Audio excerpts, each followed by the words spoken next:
My wife's divorced friends told her that marriage was holding her back from living her best life and convinced her she needed to rediscover herself.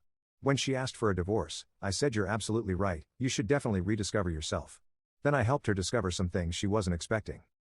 I'm 35M and my wife Lisa 33F have been married for 8 years. We met in our mid-20s and had what I considered a solid marriage. We both have good careers, own a beautiful home, and travel regularly. I genuinely thought we were happy until 6 months ago when Lisa reconnected with her college friends and everything changed. The friend group consists of Lisa, Monica, Jessica, and Ashley. After graduation, they'd stayed in loose contact through social media but hadn't spent much time together. Monica had moved across the country after her second divorce, Jessica had been married and divorced twice, and Ashley had focused on her career and never married. Lisa was the only one in a stable long-term relationship. 6 months ago, Monica moved back to our city after her divorce. She reached out wanting to reconnect and rebuild her support network. Lisa was excited to revive old friendships and started meeting them for weekly dinners. At first, I thought it was great that Lisa was reconnecting with friends. The weekly meetups quickly turned into daily contact. Lisa would come home talking about how enlightened and empowered her friends were. She started using phrases I'd never heard from her about living authentically and not settling for less.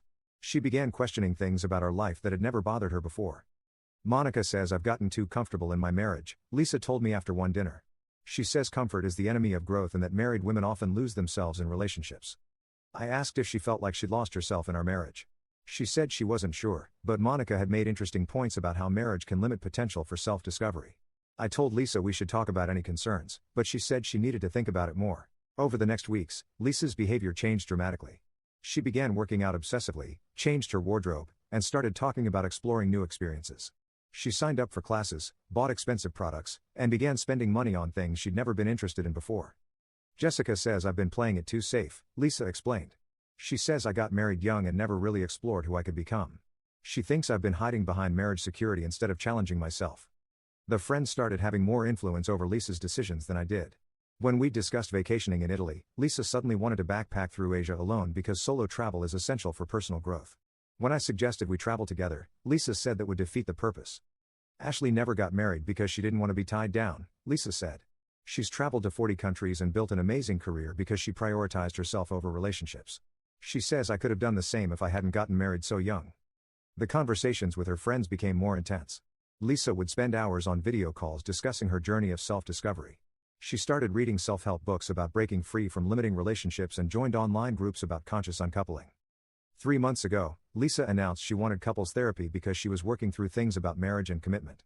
Our therapist, Dr. Martinez, seemed concerned about some of Lisa's statements.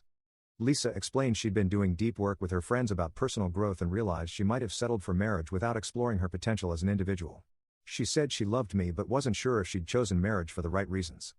Dr. Martinez asked what aspects of marriage felt limiting.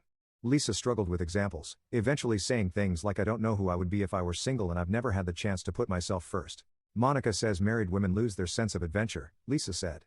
Jessica says long-term relationships make you complacent. Ashley says marriage is giving up your dreams for someone else's happiness. Dr. Martinez asked if Lisa felt she'd given up dreams for our marriage. Lisa said she wasn't sure what her dreams were because she'd focused on we instead of me. She said her friends were helping her rediscover her individual identity. Over several sessions, it became clear Lisa's friends were conducting group therapy without professional training. They were analyzing her marriage, diagnosing problems, and prescribing solutions based on their own negative experiences. Dr. Martinez suggested Lisa try individual therapy without external influences. Lisa rejected individual therapy, saying her friends understood her better than any therapist because they'd known her longer. She said Dr. Martinez didn't understand the unique challenges women face in marriage. 2 months ago, Lisa's behavior became more erratic. She started going out until 2 a.m., coming home talking about breakthrough conversations about how limited her life had become. She questioned every aspect of our relationship. Monica pointed out that I always defer to your preferences for restaurants or movies, Lisa said. She says that's codependency and I've lost touch with my own preferences. The friends criticized everything about our marriage. They said joint bank accounts showed I was controlling her financially.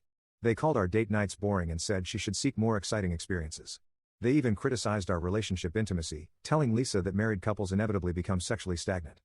Jessica says being with the same person for years kills excitement and mystery, Lisa told me. She says I'll never know real passion if I stay in a comfortable marriage. Last month, Lisa dropped the bomb. She came home looking determined and nervous. She said she'd decided to take a break from our marriage to figure out who she really was as an individual. "I need to rediscover myself outside this relationship," she said. "I got married before I knew who I was, and I've never explored my potential." Monica, Jessica, and Ashley helped me realize I've been living a limited version of myself. I asked what a break meant. She said she needed space to date herself and figure out what she wanted from life. She'd always been half of a couple and needed to learn to be complete on her own. You're a great husband, Lisa said, but I need to know if I'm staying married because I want to be with you or because I'm afraid of being alone. My friends showed me there's a world of experiences I've never explored. I told Lisa we could explore new experiences together. She said I didn't understand, she needed to do this alone, without my support or influence.